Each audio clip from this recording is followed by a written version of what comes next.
êtes ici à Esoprel pour lutter contre la mise en place d'un énorme champ photovoltaïque sur cet espace nourricier qui est ici derrière. Donc c'est 30 hectares de bonne terre qui seraient couvertes de 22 000 panneaux photovoltaïques. Les panneaux sur les hangars, pas sur les hectares.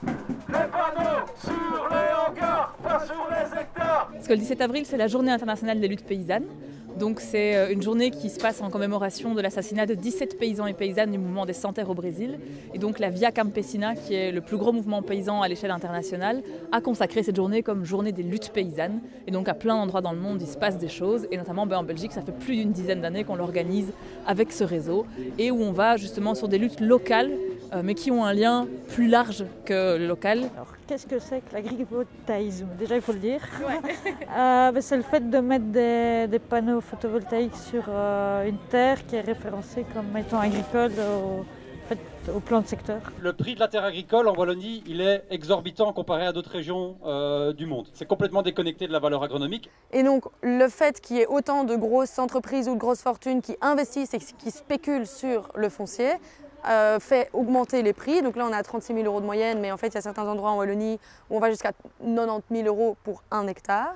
Alors vous pouvez vous diriger par ici, il va falloir une dizaine de personnes pour prendre les outils que Philippe de la Fugéa en main et on va aller planter ces pommes de terre pour symboliser que cette terre doit servir à nous nourrir. Des panneaux sur nos hangars, pas sur nos hectares. Des panneaux sur nos hangars, pas sur nos hectares. Ça fait augmenter les prix des terres agricoles, qui fait que c'est de plus en plus inaccessible pour les jeunes ou pour les agriculteurs et agricultrices pour garder en fait leur profession ou bien la démarrer. Et en plus, ça réduit constamment la surface agricole qui est disponible et qui est utilisable pour en fait nous nourrir et pour qu'on puisse être autonome et qu'on puisse en fait s'inscrire dans une transition agroécologique et s'inscrire dans une consommation durable. Il y a une concurrence entre le nourricier et toutes ces formes d'agriculture, on va dire, qui ne sont pas vivrières. Et donc le grand risque que ça peut mener, c'est l'augmentation des prix de ces terres, parce qu'en fait on donne beaucoup plus d'argent si tu mets ta terre en location pour ce genre de spéculation, on va dire, que pour produire en fait de l'alimentation, quoi. En ce qui concerne l'agrivoltaïsme, on est contre et donc on demande clairement un moratoire.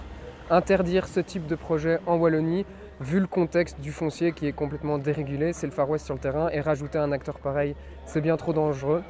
Et de manière plus générale, on est conscient qu'il y a d'autres activités qui menacent la fonction nourricière de nos terres, qui menacent l'installation des jeunes parce que les prix sont trop importants, et donc on demande une régulation du foncier en Wallonie, et donc on demande au gouvernement de se doter de moyens et d'outils forts pour réguler le prix des terres et faciliter l'accès aux terres agricoles pour les agriculteurs et agricultrices. Des projets comme ça, on n'en veut pas. Des projets comme ça, on n'en veut pas. Donc moi je suis Xavier Ancio, je suis le co-coordinateur de la ceinture alimentaire de Charleroi Métropole. Et le cas des Esoprel est vraiment pour moi un cas symptomatique d'un manque de communication, quoi. Donc ok pour la transition énergétique, ok pour la transition alimentaire, mais il ne faut pas qu'elles se confrontent, il faut qu'on se parle. Il y a suffisamment d'espace, il y a suffisamment de terrain à Charleroi, de friches industrielles pour installer les panneaux solaires, allons les mettre là-bas.